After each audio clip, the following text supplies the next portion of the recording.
Well, I certainly have lost many battles. So far, I've not lost a war, but I've certainly lost many battles. Oh, yeah, more than I can count, probably. I mean, we had many, at Tesla, we came many times close to bankruptcy. In fact, at the end of 2008, we were only a few days from bankruptcy.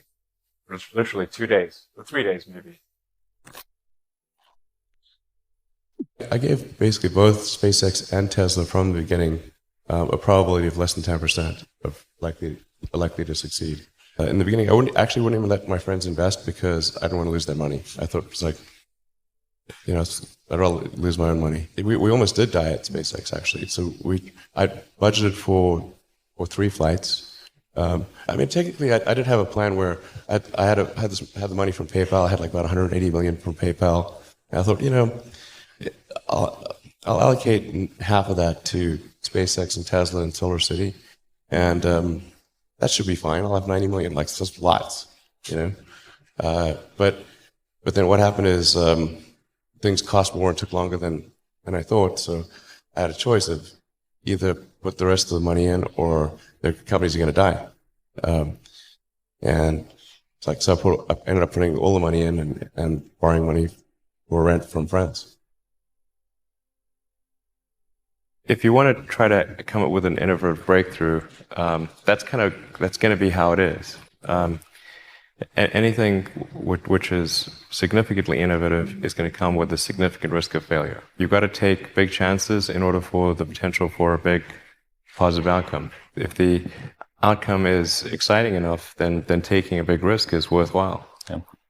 That's really how I approach it. But then once executing down a path, I actually do my absolute best to reduce risk, or to improve another way of saying it, to improve the probability of success. Because when you try to do something that is very, very risky, that you have to spend a lot of effort trying to reduce that risk as you embark down that path. I mean, I think I'm kind of constitutionally just geared to just keep going. I don't know.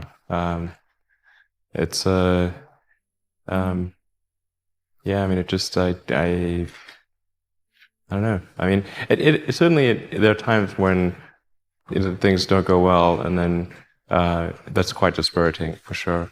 And so then it's difficult to proceed with the same level of enthusiasm. But I do think the things that we're doing are pretty important to the future. And if we don't succeed, then it's not clear what other things would succeed. And if we don't succeed, then we will be certainly pointed to as a reason why people shouldn't even try for these things. So I think it's important that we do whatever is necessary to keep going. So how do you keep your focus on the big picture when you're constantly faced with, we could be out of business in a month? Well, it's just a very small percentage of mental energy is on the big picture. Like you know where you're generally heading for, and the actual path is going to be some sort of zigzaggy thing in that direction. And try not to deviate too far from the path that you want to be on, but you're going to have to do that to some degree.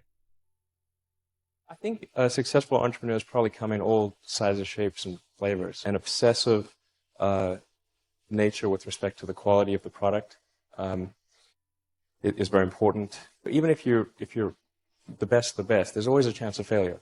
So I think it's important that you really like whatever you're doing. If you don't like it, life is too short. If you like what you're doing, you think about it even when you're not working.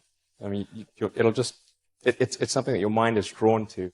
And if you don't like it, you just really can't make it work, I think. A lot of times people think like creating companies is going to be fun. I would say it's really not that fun. I mean, there are periods of fun, and there are periods of where it's just awful. And particularly if you're the CEO of the company, you actually have a distillation of all the worst problems in the company. There's no point in spending your time on things that are going right. So you only spend your time on things that are going wrong. And there are things that are going wrong that other people can't take care of. So you have like the worst. You have a filter for the crappiest problem in the company.